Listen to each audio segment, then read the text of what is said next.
Hantavirus, parmi les 26 cas contacts français, les 4 enfants tous testés négatifs, France Info. Hantavirus, parmi les 26 cas contacts français, les 4 enfants tous testés négatifs publié le 13-05-2026 6h07 mis à jour le 14-05-2026 1h. Il n'y a aucune indication que ce virus se comporte différemment du virus déjà connu, affirme le 13 mai 2026 l'Agence sanitaire de l'Union européenne. Joao Luis Bulcao en Lucas AFP désormais toutes hospitalisées, les personnes identifiées en France comme cas contact de la néerlandaise décédée de l'hantavirus ne présentent pas de symptômes, selon le gouvernement. Ce qu'il faut savoir, ce direct est terminé. Les premiers tests sont rassurants. Les 22 personnes identifiées en France comme cas contact de la néerlandaise décédée de l'hantavirus ne présentent pas de symptômes et parmi elles, 4 enfants scolarisés ont été testés négatifs, a annoncé Matignon dans un communiqué, mercredi 13 mai. Parmi les 5 passagers du MV Ondius, une passagère infectée est toujours hospitalisée dans un état grave. Quant aux 4 autres croisiéristes cas contact, ils ont toujours été testés négatifs au virus depuis leur évacuation et ne présentent à ce jour aucun symptôme, assure le gouvernement. Tous restent hospitalisés le temps de leur isolement. Outre-Atlantique, le passager américain du MV Ondius qui présentait de légers symptômes a lui aussi été testé négatif, ont informé les autorités sanitaires américaines. L'Agence sanitaire de l'Union européenne se veut rassurante.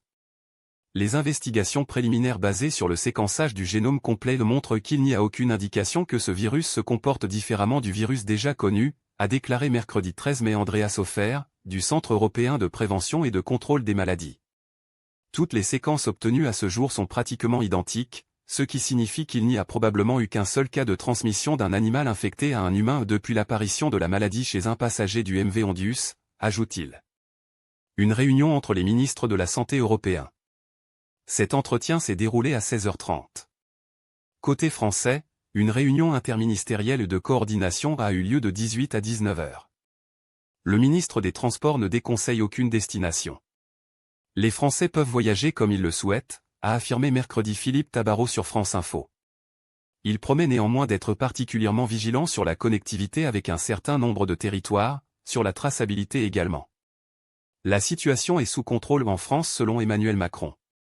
Aujourd'hui, le gouvernement français a sans doute un des protocoles qui est les plus exigeants, comme l'Espagne et quelques autres, ce qui est une bonne chose, parce que nous avons l'expérience du passé, a déclaré Emmanuel Macron depuis Nairobi, Kenya, mardi. Masquer le point sur l'actu il y a 0 secondes hantavirus désormais toutes hospitalisées, les 22 personnes identifiées en France comme cas contact de la néerlandaise décédée de l'hantavirus, ne présentent pas de symptômes et parmi elles, 4 enfants scolarisés ont été testés négatifs. Sarkozy. Le parquet général a réclamé 7 ans d'emprisonnement, 300 000 € d'amende et 5 ans d'inéligibilité à l'encontre de Nicolas Sarkozy, jugé dans l'affaire des soupçons de financement libyen de sa campagne présidentielle de 2007. La décision sera rendue en novembre. Cannes. Le film L'Abandon a été présenté hors compétition à Cannes. Ce long-métrage décortique l'engrenage qui a mené à l'assassinat de l'enseignant Samuel Paty par un islamiste en 2020. Michael Paty, sa sœur, était présente avec l'équipe du film. Hantavirus. Le passager américain du MV Ondius qui présentait de légers symptômes a été testé négatif, ont annoncé les autorités sanitaires américaines. Elles précisent être également dans l'attente d'une confirmation du statut d'un autre cas identifié plus tôt comme positif. L'ensemble des 18 Américains rapatriés il y a quelques jours restent pour l'instant sous surveillance médicale dans des établissements médicaux spécialisés.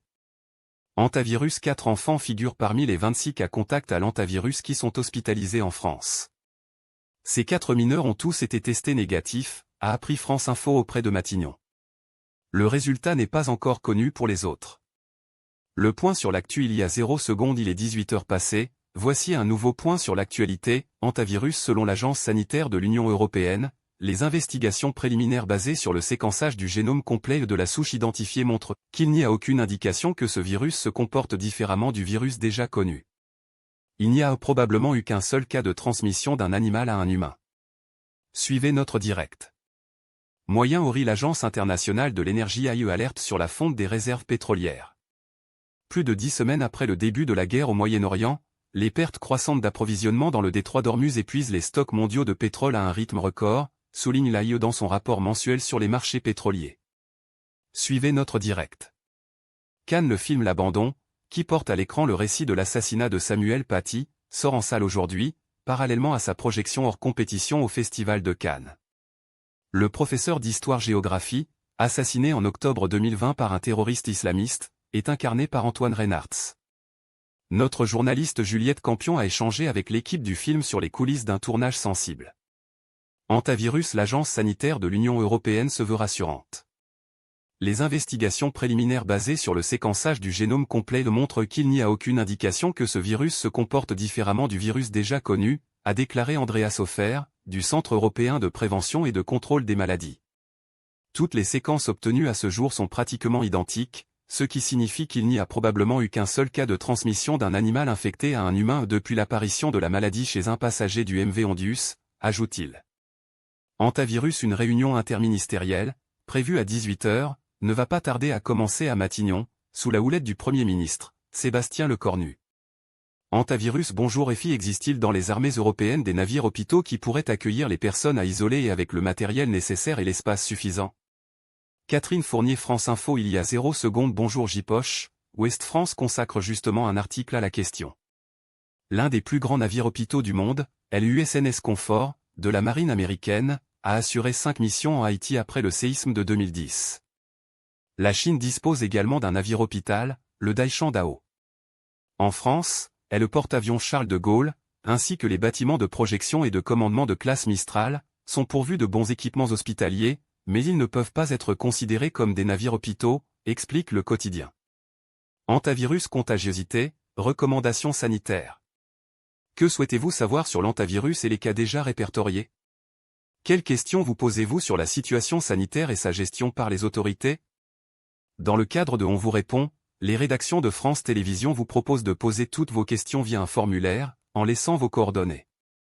Vos messages seront consultés par nos journalistes dans les prochains jours et pourront entraîner une prise de contact directe. Hantavirus selon les informations de France Télévisions auprès d'une source gouvernementale, l'exécutif refuse de communiquer un chiffre exact sur les stocks de masques et sur leur production en raison du contexte géopolitique actuel. Il ne peut pas y avoir de communication précise sur l'état des stocks stratégiques de masques, ni sur les unités de production, souligne cette source. Hantavirus, le CHU d'Angers, dans le Maine-et-Loire, se prépare si la situation devait évoluer, à la fois au sein du service d'épidémiologie, mais aussi avec l'installation des 20 conteneurs dernier cri pour accueillir d'éventuels patients contaminés. Reportage, fermez la fenêtre connexion ou inscription pour réagir ou poser votre question, connectez-vous avec votre compte France TV ou France Info. Sans paiement. Sans abonnement.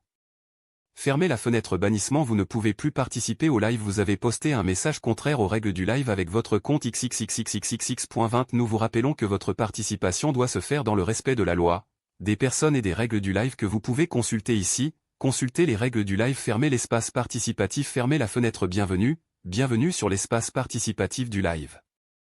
Avant de commencer, nous ne publions pas tous les messages afin que le live reste lisible pour tous. Nous faisons aussi de notre mieux pour vous répondre.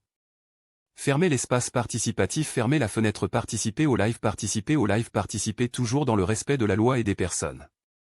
Écrivez votre question ou réaction 350 caractères max conseillé. Photo en option 1.5 mégaoctets max format .gif, .jpeg, .jpeg ou .png 0999 0/999 caractères. Fermez la fenêtre fichier trop lourd, votre fichier est trop lourd, la photo n'a pu être ajoutée à votre message car le fichier est trop lourd. Veuillez réessayer avec un fichier image de moins de 1.5 mégaoctets. Fermez la fenêtre échec d'envoi de commentaires, votre message n'a pas pu être envoyé, une erreur s'est produite. Nous vous invitons à réessayer dans un instant. Le live, l'actu en continu sur France Info, nos journalistes vous font vivre l'actualité en temps réel. Suivez, réagissez et posez vos questions. Accédez au live. Sujet suivant.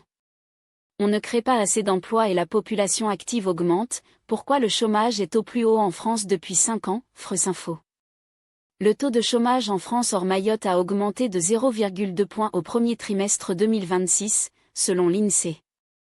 En particulier chez les plus jeunes. Le couperet est tombé. Le taux de chômage en France hors Mayotte a augmenté de 0,2 points au premier trimestre 2026, atteignant 8,1, soit son plus haut niveau depuis 2021, a rapporté l'INSEE mercredi 13 mai. Ce n'est pas une surprise, c'est un peu plus dégradé que l'on pensait, les prévisions de l'OFCE étaient d'une hausse de 0,1 point, mais on l'avait anticipé, explique pour France Info Éric Heyer, spécialiste du marché du travail et économiste à l'Observatoire français des conjonctures économiques OFCE, un organisme indépendant. Dans le détail, le nombre de personnes sans emploi et qui en recherchent un activement augmente de 68 000 par rapport au trimestre précédent, s'établissant à 2,6 millions de personnes, d'après l'Institut national des statistiques. Au premier trimestre, le taux de chômage des jeunes de 15 à 24 ans est en baisse de 0,4 points, à 21,1, mais il augmente de 0,4 points chez les 25 à 49 ans, à 7,3, atteignant ainsi pour cette tranche d'âge son plus haut niveau depuis le premier trimestre 2021. Il reste quasi stable chez les seniors, à 5,1 points. En cause, l'atonie du marché de l'emploi. On ne crée pas assez d'emplois face à la hausse de la population active, résume Éric Heyer. De plus en plus de jeunes arrivent sur le marché de l'emploi, alors que les départs à la retraite se font plus rares. La réforme des retraites, qui recule l'âge de départ en retraite et dont les effets de sa suspension ne se feront sentir que plus tard, participe à ce phénomène. La population active française est donc dynamique, contrairement à ce qui se joue dans d'autres pays européens comme l'Italie ou l'Allemagne. C'est très positif sur le long terme, tempère l'économiste. Mais à court terme, la France n'a pas créé assez d'emplois pour suivre ce dynamisme. Il faut dire que le pays traverse un retournement du marché du travail, nous avons très peu de croissance et donc très peu de création d'emplois. Le produit intérieur brut PIB de la France est même nul au premier trimestre, a annoncé le 30 avril l'Institut national de la statistique INSEE, dans une première estimation. Sur France Info, le ministre du Travail, Jean-Pierre Farandou, a reconnu mercredi un petit dérapage sur le taux de chômage, à court terme et compte tenu de l'environnement économique.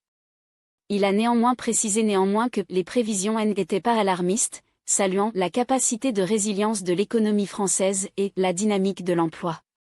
Cette situation est évidemment liée au ralentissement économique qu'on observe depuis le début de l'année, a également estimé David Amiel, ministre de l'Action et des Comptes publics, sur France 2.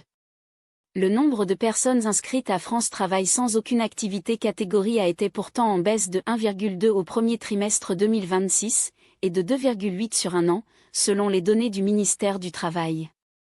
Mais pour les statisticiens de l'INSEE, les critères du Bureau international du travail BIT font foi pour définir si une personne est au chômage, est-elle immédiatement disponible? Cherche-t-elle activement un emploi?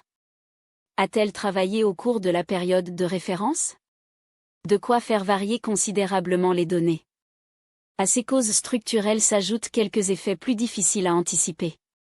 Nous avons ce qu'on appelle des effets de flexion, ajoute l'économiste de l'OFCE. Ces effets correspondent au comportement d'entrée et de sortie de la population active en fonction de la conjoncture. Des personnes se découragent parfois et sortent de la catégorisation de population active en n'étant plus en recherche active d'emploi.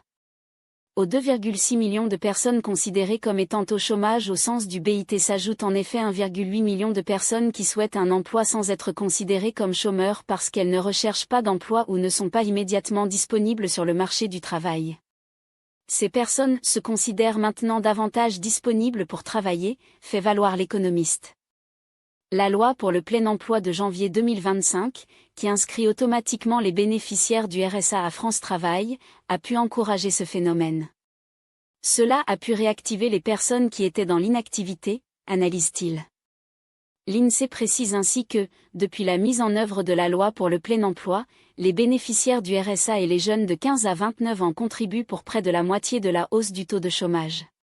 Auprès de l'AFP, Nathalie Chusseau, professeure d'économie à l'Université de Lille, observe ainsi que, sur un an, l'essentiel de la hausse provient de la hausse du chômage des jeunes. Ce qui est corroboré par les difficultés grandissantes pour les jeunes, y compris qualifiés, de s'insérer sur le marché du travail, avec une augmentation de la durée d'obtention du premier emploi, assure-t-elle. Comme le ministre du Travail avant lui, le ministre de l'Action et des Comptes publics, David Amiel relativise. Même si le chômage est en hausse, le taux d'emploi est au plus haut depuis 50 ans, a-t-il insisté sur France 2. David Amiel, sur le plateau de France 2, le 13 mai 2026. France Télévisions 2 minutes. Oui, l'emploi est en hausse, mais l'emploi salarié, lui n'augmente pas, souligne Éric Heyer, le spécialiste de l'OFCE. En d'autres termes, les emplois salariés se font plus rares du fait du ralentissement économique. Des créations d'emplois non salariés sont alors enregistrées, avec le développement de nouveaux auto-entrepreneurs, qui sortent des chiffres du chômage après une heure travaillée. En mars 2026, le nombre total de créations d'entreprises continue ainsi d'augmenter selon l'INSEE, 2,6 par rapport au mois précédent. Dire que le taux d'emploi continue d'augmenter alors qu'il n'y a pas de croissance d'activité salariée, c'est peut-être se réjouir de la précarisation de l'emploi, avertit le spécialiste. Ces créations non salariées restent par ailleurs en nombre insuffisant pour absorber l'afflux de nouveaux entrants sur le marché de l'emploi. Reste la question des conséquences économiques de la guerre au Moyen-Orient, qui a débuté le 28 février. Celles-ci se font peu sentir dans ces données basées sur les 3 premiers mois de l'année. Mais à moyen terme, la perspective n'est pas réjouissante. On prévoit les mêmes mécanismes, le chômage devrait continuer à augmenter, assène Éric Heyer. L'OFS anticipe jusqu'à 8,3 de chômage d'ici à la fin de l'année, en France. Il est certain que si le conflit venait à monter en tension, on serait amené à revoir la perspective croissance, poursuit l'économiste. Or, une croissance plus faible qu'anticipée signifierait un pouvoir d'achat rogné pour les ménages, un carnet de commandes moins rempli pour les entreprises, et donc moins d'emplois. Face aux incertitudes, François Villeroy de Galhau, président de la Banque de France, a précisé sur France Info qu'il n'y avait pas de prévision chiffrée de son organisme pour le deuxième trimestre, on va attendre d'y voir un peu plus clair sur le mois de mai. Il admet cependant que plus le conflit dure, plus il a d'effets économiques négatifs. De quoi voir s'éloigner un peu plus l'objectif d'Emmanuel Macron de ramener le taux de chômage à moins de 5 à la fin de son second mandat en 2027. Sujet suivant. Maîtrise logique, gestion des organismes, calendrier adapté.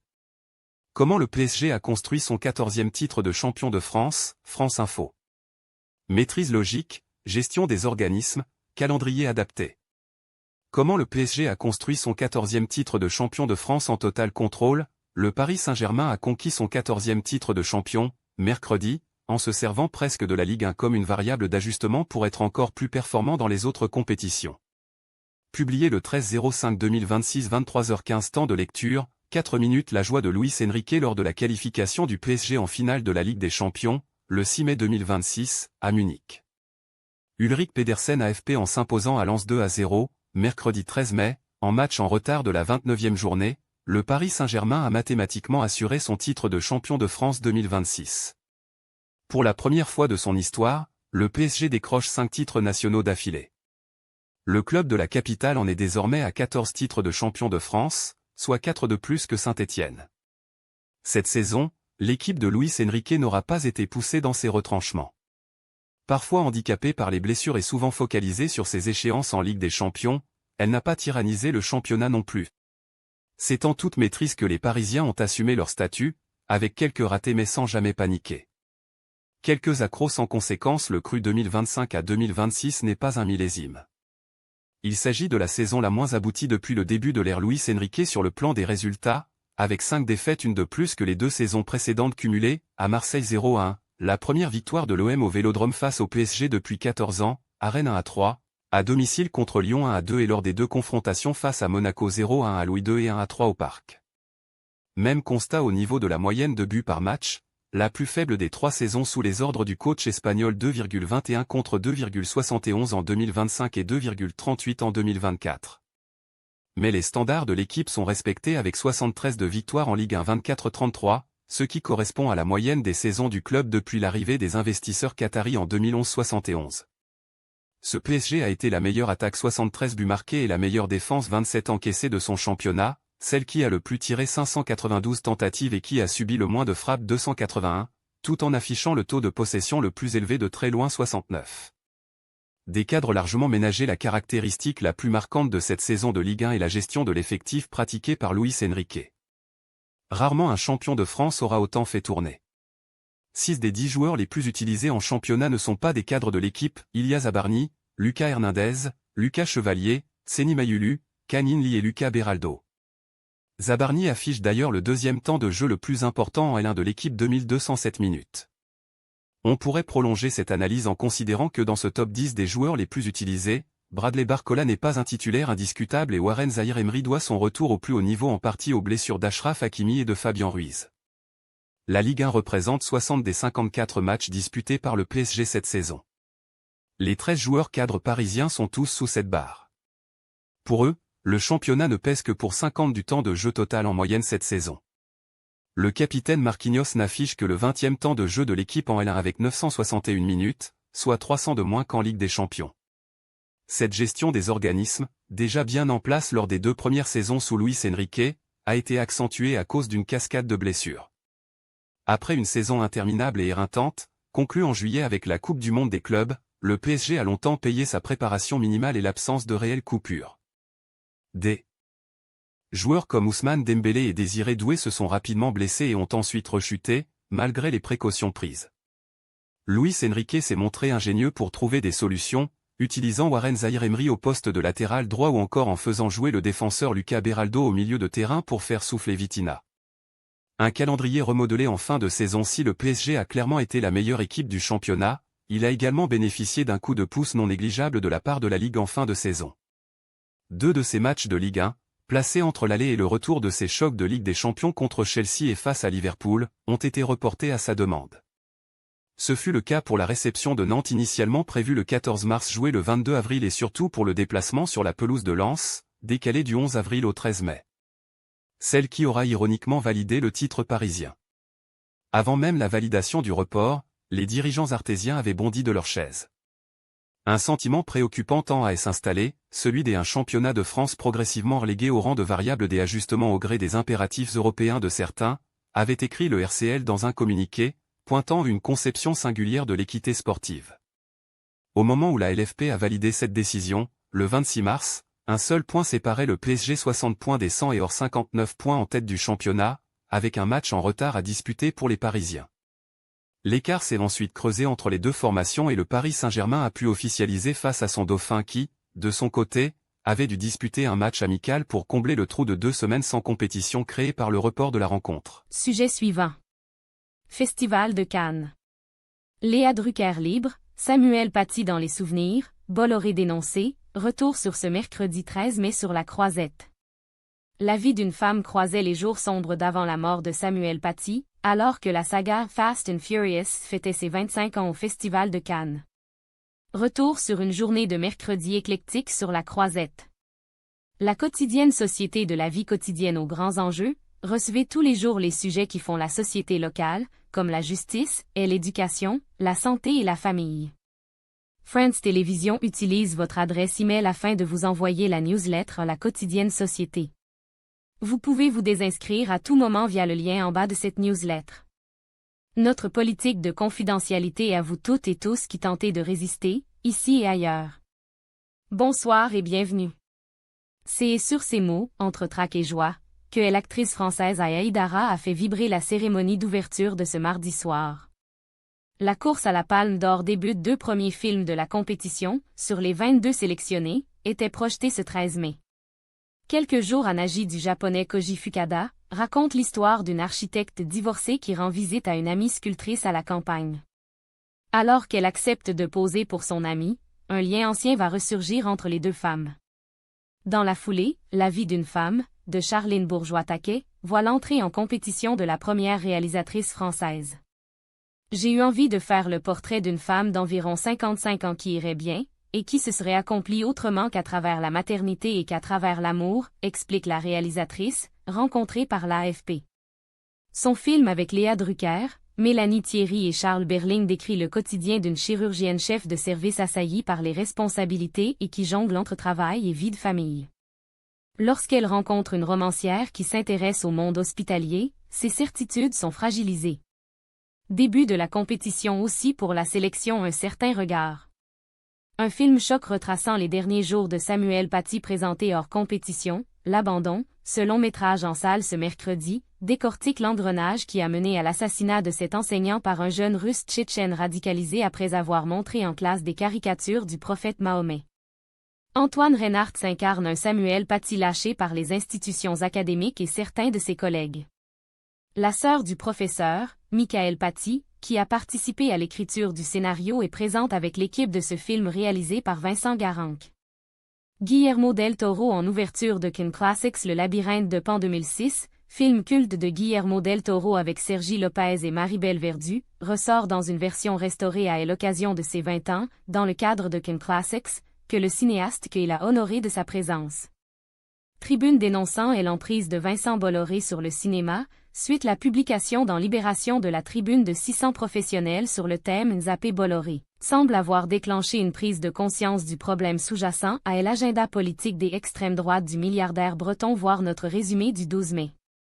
L'acteur privé prend beaucoup de place dans le cinéma français, observe Thierry Frémaux, délégué général du Festival de Cannes, sur France Inter ce mercredi, après cette tribune publiée qui dénonce l'emprise grandissante de l'extrême droite sur le cinéma par l'intermédiaire du milliardaire Vincent Bolloré. Au générique de début, les logos des différents financiers défilent. Dans une salle remplie de producteurs, comédiens, techniciens, distributeurs, etc., tonnerre des applaudissements pour France TV. Silence glacial à l'apparition du logo de Canal. Idem pour OCS, qui appartient aussi au groupe Canal. L'instant gros. Cylindré de Fast and the Furious, le film de 2001 est l'origine d'un phénomène culturel mondial, déboule sur la croisette dans un fracas spectaculaire ce soir. Vin Diesel, Michelle Rodriguez, Jordana Brewster et Meadow Walker réunis entre nostalgie, émotion et hommage à Paul Walker, la famille est plus unie que jamais. Dérapage en furie annoncé pour 23h45 ce mercredi.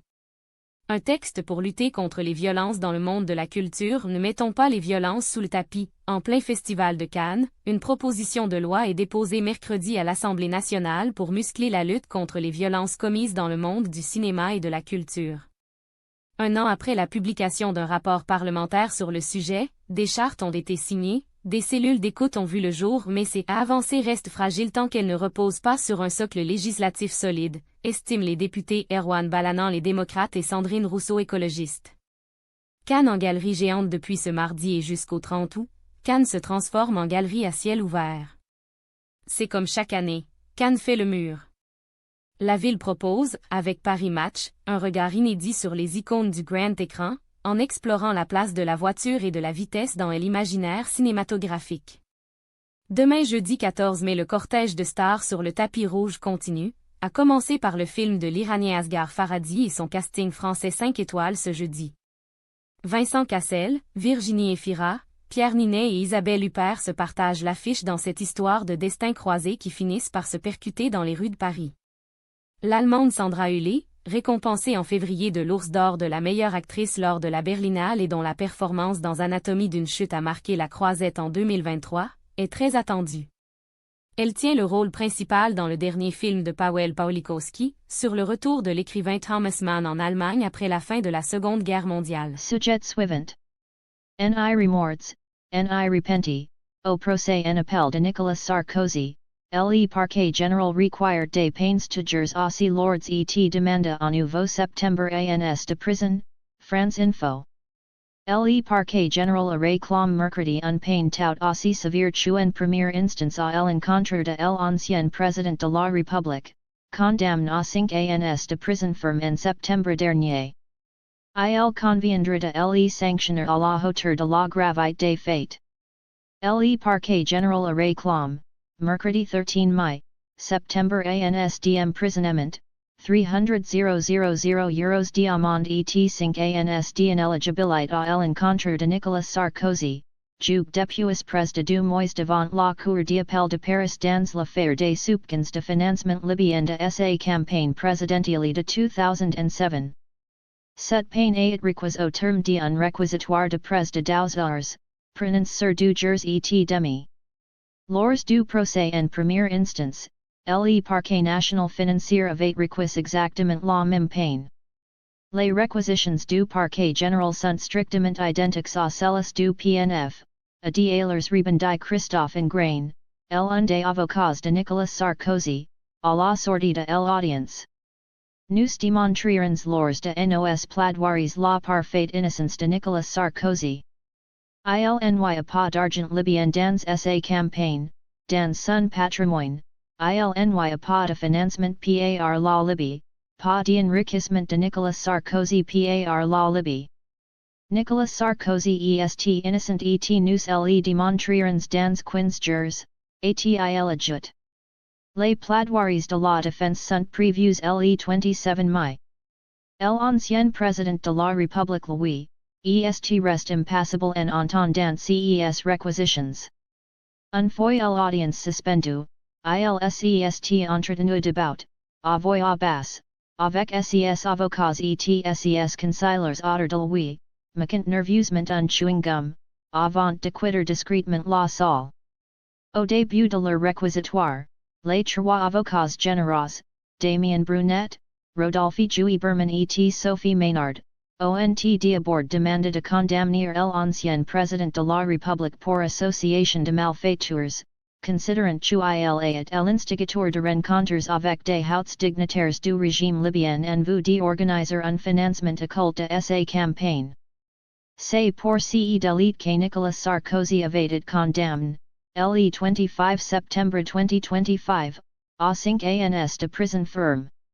Il a passé près de 3 semaines incarcéré, avant d'obtenir un mise en liberté sous contrôle judiciaire, car le tribunal avait prononcé un mandat de dépôt à effet différé avec exécution provisoire, ce qui signifie que la peine devait s'appliquer malgré sa décision de faire appel. Mercredi, l'accusation n'est pas réclame. Puis le ministère public a demandé à la Cour de le déclarer coupable de financement illégal de campagne, de recel de détournement de fonds publics libyens, mais aussi surtout de corruption, des infractions pour lesquelles il avait été relaxé à l'issue du premier procès. Il a bien existe un accord entre Muammar Kadhafi et Nicolas Sarkozy, a estime Damien Brunet, Marty Matin, considérant que ceux qui exercent les plus hautes fonctions au sein du ministère de l'Intérieur et de la présidence de la République les ont dévoyés. Comment positionner l'instigateur des faits au sein de ce groupement, a reprise Rodolphe Jouy Berman, mercredi, avant d'annoncer les peines requises. Nicolas Sarkozy est le principal, l'unique bénéficiaire d'une organisation. Rodolphe Jouy Berman, avocat général dans ses réquisitions tout ca pour lui permettre d'être élu, a martel l'avocat général. Et de Soliner, il s'agit pas de n'importe quelle élection, c'est celle pour laquelle les Français se mobilisent en masse. Ce qui caractérise un instigateur, c'est sa capacité à fédérer l'association de malfaiteurs, il insiste. Et l'encontre de Claude Guint, le parquet général a réclamé une peine de 6 ans d'emprisonnement et 100,000 euros d'amende, ainsi que la confiscation de l'un de ses appareillements. Des réquisitions conformes, là encore, à celles du parquet national financier en première instance. Même si l'ancien collaborateur de Nicolas Sarkozy, âgé de 81 ans, n'a pas pu comparaître à ce deuxième procès, pour des raisons de santé. Mais par l'intermédiaire de son avocat, il a pu produire deux attestations qui ont remis en cause la version de Nicolas Sarkozy et fragilise la défense de l'ancien président. Malgré la reconnaissance en demi-teinte des faits en Libye, il s'avère totalement incapable de la moindre introspection de lorsqu'il s'agit de ses enriquissements personnels, a fustige l'avocat général mercredi. Claude Guint a catalyse les actions illégales des prévenus en dévoyant les moyens de l'État. Rodolphe Jouy Berman, avocat général dans ses réquisitions lundi, Rodolphe Jouy Berman avait qualifié Claude Guint de plaque tournante de ce projet de financement libyen, celui qui contrôle tout le monde au nom et pour le compte de Nicolas Sarkozy. Et l'encontre de l'ancien ministre Brice Hortefeux, qui a montré au cours du procès un soutien indéfectible à protéger Nicolas Sarkozy, son ami de toujours, le parquet général a requis 4 ans d'emprisonnement, dont 2 avec sursis, avec un parti ferme aménagé sous bracelet électronique, assorti d'exécution provisoire. Il a aussi réclamé une peine d'inéligibilité de 5 ans et une amende de 50,000 euros contre lui.